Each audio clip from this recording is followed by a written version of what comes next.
새벽 기도의 자리에 나오신 성도님들을 축복합니다. 우리 이 시간에 사도신경으로 신앙 고백 드리시면서 새벽 기도회를 시작하겠습니다. 함께 고백하겠습니다. 전능하사 천지를 만드신 하나님 아버지를 내가 믿사오며 그 외아들 우리 주 예수 그리스도를 믿사오니 이는 성령으로 잉태하사 동정녀 마리아에게 나시고 본디오 빌라도에게 고난을 받으사 십자가에 못 박혀 죽으시고 장사한 지 사흘 만에 죽은 자 가운데서 다시 살아나시며 하늘에 오르사 전능하신 하나님 우편에 앉아 계시다가 저리로서 산자와 죽은 자를 심판하러 오시리라. 성령을 믿사오며 거룩한 공회와 성도가 서로 교통하는 것과 죄를 사하여 주시는 것과 몸이 다시 사는 것과 영원히 사는 것을 믿사옵나이다. 아멘. 하나님을 사모하는 마음으로 찬송가 425장 주님의 뜻을 이루소서 함께 찬양 드리겠습니다.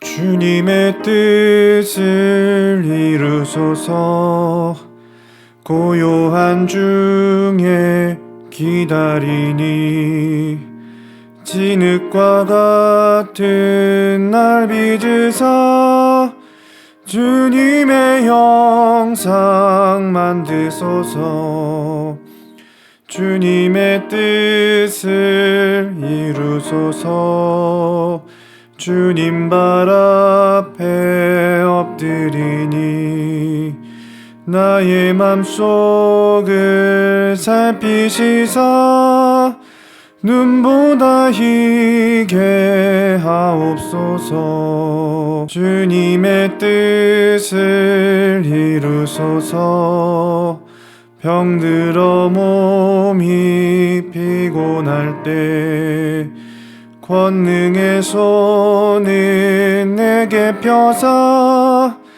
강건케 하여 주옵소서 주님의 뜻을 이루소서 온전히 나를 주장하사 주님과 함께 동행함을 만민이 알게 하옵소서. 아멘.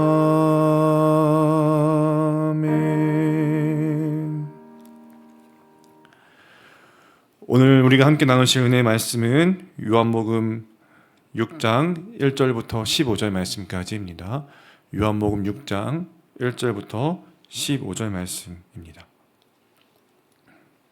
제가 봉독하겠습니다. 그 후에 예수께서 디베라의 갈릴리 바다 건너편으로 가시매 큰 무리가 따르니 이는 병자들에게 행하시는 표적을 보았음이로라. 예수께서 산에 오르사 제자들과 함께 거기 앉으시니 마침 유대인의 명절인 유월절이 가까운지라. 예수께서 눈을 들어 큰 무리가 자기에게로 오는 것을 보시고 빌립에게 이르시되 우리가 어디서 떡을 사서 이 사람들을 먹이겠느냐 하시니 이렇게 말씀하심은 친히 어떻게 하실지를 아시고 빌립을 시험하고자 하심이라. 빌립이 대답하되 각 사람으로 조금씩 받게 할지라도 200다냐리온의 떡이 부족하리이다. 제자 중 하나 곧 시몬 베드로의 형제 안드레가 예수께 여짜오되 여기 한 아이가 있어 보리떡 5개와 물고기 2마리를 가지고 있나이다. 그러나 그것이 이 많은 사람에게 얼마나 되겠사옵나이까. 예수께서 이르시되 이 사람들로 앉게 하라 하시니 그곳에 잔디가 많은지라 사람들이 앉으니 수가 5,000명쯤 되더라. 예수께서 떡을 가져 축사하신 후에 앉아있는 자들에게 나눠주시고 물고기도 그렇게 그들의 원대로 주시니라. 그들이 배부른 후에 예수께서 제자들에게 이르시되 남은 조각을 거두고 버리는 것이 없게 하라 하시므로 이에 거두니 보리떡 5개로 먹고 남은 조각이 12바구니에 찼더라. 그 사람들이 예수께서 행하신 이 표적을 보고 말하되 이는 참으로 세상에 오실 그 선지자라 하더라. 그러므로 예수께서 그들이 와서 자기를 억지로 붙들어 임금으로 삼으려는 줄 아시고 다시 혼자 산으로 떠나가시니라.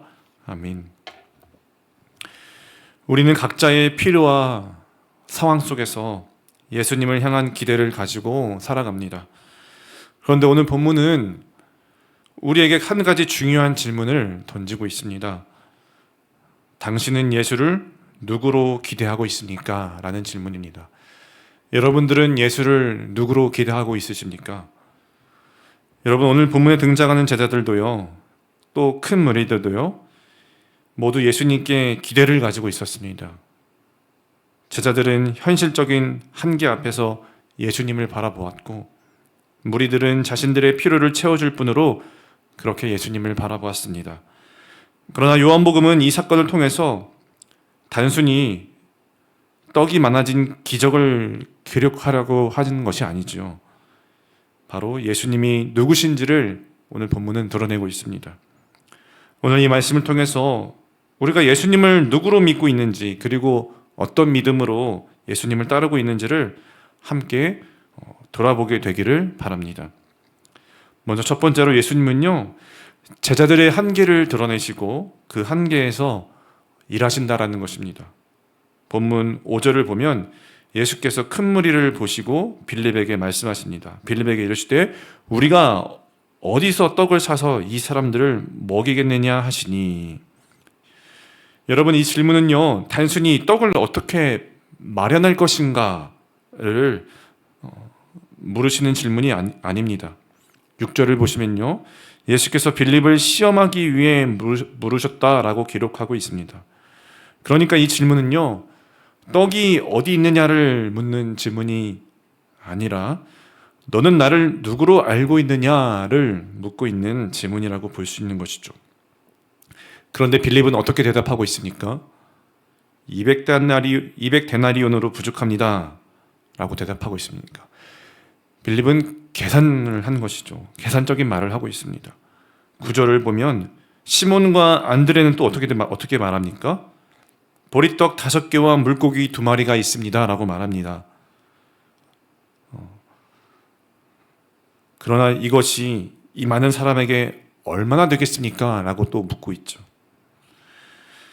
제자들의 말은 어떤 말입니까? 제자들의 말의 결론은요, 우리는 할 수 없다, 불가능하다, 너무 부족하다라는 것이죠. 여러분, 이 모습이 누구의 모습입니까? 오늘 이 본문 말씀은요, 이 제자들의 모습은요, 우리의 모습을 비춰주고 있는 것입니다. 오늘 우리도 현실을 살아갈 때에 계산을 합니다. 우리의 형편을 바라봅니다. 내가 가진 것을 바라보게 됩니다. 그리고 우리도 그렇게 결론 내립니다. 아, 너무 부족하다, 안 되겠다, 할 수 없다. 그런데 예수님은 어떻게 하십니까? 오늘 본문에서 예수님은 어떻게 하고 계십니까? 10절에서는 이렇게 말씀하십니다. 예수께서 이르시되 이 사람들로 앉게 하라, 이 사람들로 앉게 하라. 그리고는 예수님이 떡을 가져다가 축사하시고 사람들에게 나누어 주십니다. 본문 말씀은 또 이렇게 말합니다. 11절에서요. 예수께서 떡을 가져 축사하신 후에 앉아있는 자들에게 나눠주시고 물고기도 그렇게 그들의 원대로 주시니라. 원대로 주시니라. 제자들은 예수님 조금씩 나눠줘도 부족할 것입니다 라고 말했습니다. 그런데 예수님은요, 어떻게 하셨습니까? 그들의 원대로 다 주셨습니다. 여러분, 이것이 무엇을 의미하는 것입니까? 쉽게 말해서 제자들의 한계가 예수님의 한계가 아니라는 것이죠. 제자들의 불가능이 예수님의 불가능이 아니라는 것이죠. 예수님은 우리가 가진 가능성 위에서 넘어서 일하시는 분이라는 것이죠. 우리가 가진 불가능 위에서 일하실 수 있는 분인 줄로 믿습니다. 우리가 그 예수님을 믿음으로 그 풍성한 은혜를 누리는 복된 한날이 되기를 바랍니다. 두 번째로, 사람들은요, 표적을 보고도 여전히 예수님을 오해하고 있습니다. 이 놀라운 기적을 본 무리들은요, 예수님을 보고서 이렇게 말하죠. 14절입니다. 그 사람들이 예수께서 행하신 이 표적을 보고 말하되 이는 참으로 세상에 오실 그 선지자라 하더라. 그들은 예수님을 모세와 같은 선지자로 인정합니다. 그들은 예수님이 하나님께로부터 오신 분인 것을 인정합니다. 그런데 이어지는 행동이 어떠합니까? 15절을 보십시오. 그들은 예수님을 억지로 붙들어서 임금으로 삼으려고 하고 있습니다. 왜 그렇습니까?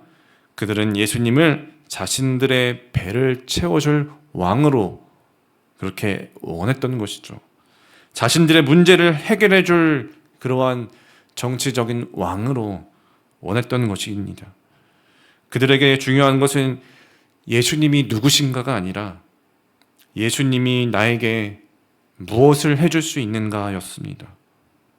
사랑하는 성도 여러분, 이 모습이 우리와 다르다고 말할 수 있습니까?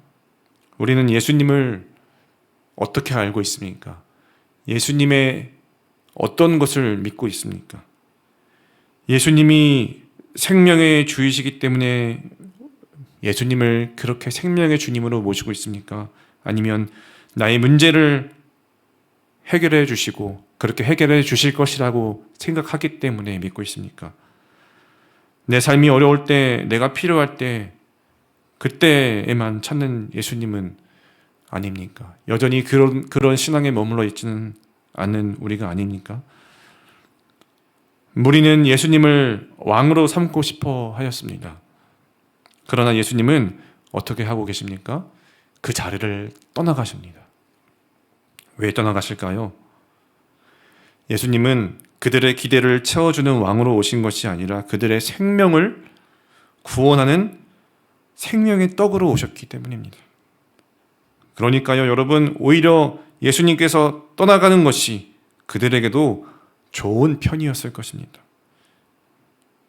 계속해서 그들에게 예수님이 배를 채워주는, 문제를 해결해주는 왕으로 남아있으면 오히려 그들에게는 더 좋지 않았을 것입니다.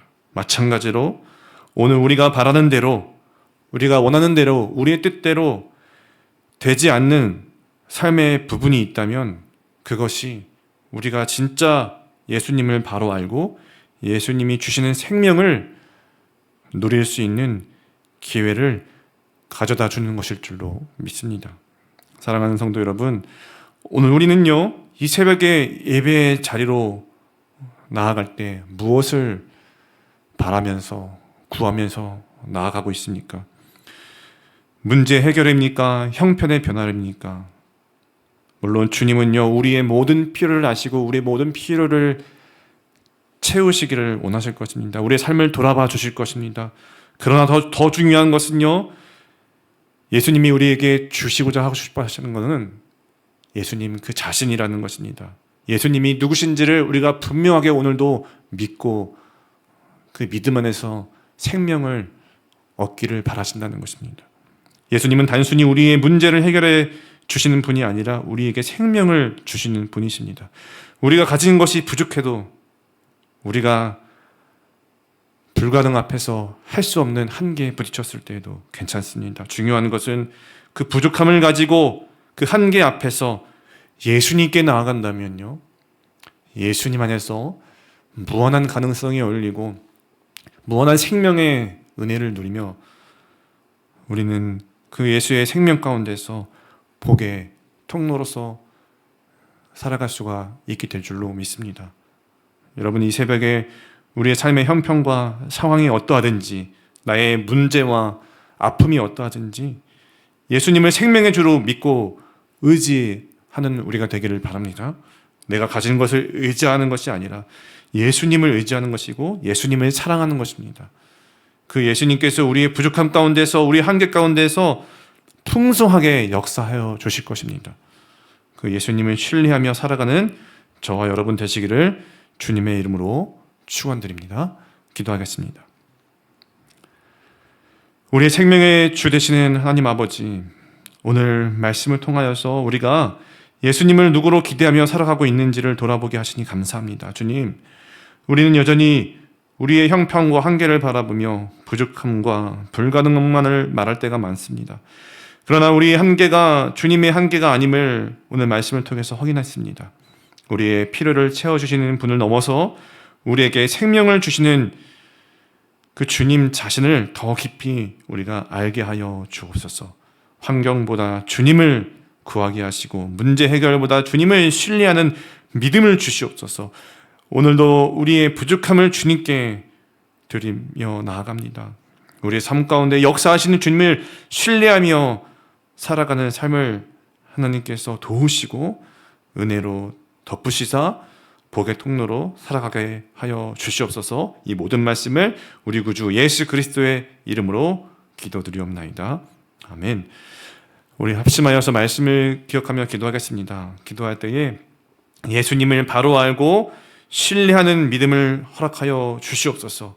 우리 한계 가운데에서 역사하시는 하나님의 은혜를 구하며 나아갈 때에 하나님의 그 능력을 경험하는 하루 되게 하여 주시옵소서. 또 교회를 위해서도 기도하겠습니다. 교회를 위해서 기도하실 때에 우리 교회가 예수님의 능력만 구하는 공동체가 아니라 예수님 자신을 사랑하고 예수님을 따르는 공동체가 되게 하시고 생명의 떡 되신 예수님을 세상에 나타내는 교회가 되게 하여 주시옵소서. 이와 같은 기도 제목들 가지고 기도하시겠고요. 또 가지고 나오신 기도 제목들 가지고 기도의 자리로 간절히 나아가도록 하겠습니다. 함께 기도하겠습니다.